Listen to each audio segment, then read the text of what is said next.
तो चलिए आज बात करते हैं मॉडर्न हॉरर की। और ये कहानी है सूरत के एक सीधे साधे लड़के विनीत की। ये कोट हमारी कहानी का सार है, जो दिखता है और जो सच है उसके बीच का फर्क। तो ये है विनीत। पढ़ा लिखा तो था पर नौकरी नहीं थी, और इसी वजह से वो पूरी तरह से टूट चुका था। फिर एक दोस्त से दिल की बात हुई और बस वहीं से उसकी जिंदगी ने एक नया मोड़ ले लिया। तो अपने पापा से 25,000 रुपीस का लोन लेके विनीत अपने सपने के पीछे निकल पड़ा।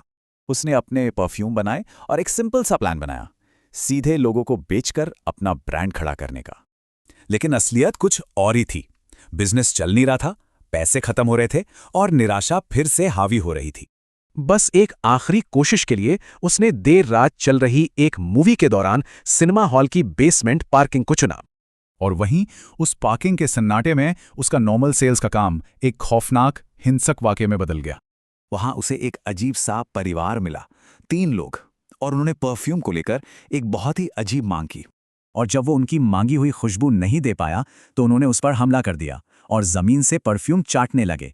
विनीत डर के मारे वहां से भागा, पर वो परिवार और स्केट्स पर एक और अजीब लड़का, सब उसके पीछे पड़ गए।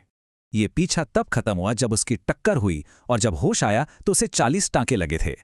वो पुलिस के पास गया, लेकिन जब सिक्योरिटी फुटेज देखी गई तो सच बिल्कुल अलग था। तो सवाल यही उठता है, जो हुआ वो सच था या सब कुछ बस उसके दिमाग का वहम था?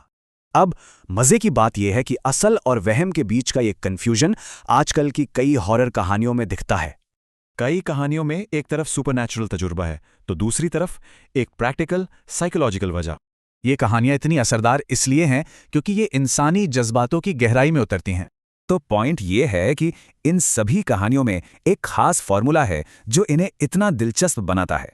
और यही बात साबित करती है कि सबसे डरावनी जगह हमारे अपने दिमाग के अंदर ही हो सकती है।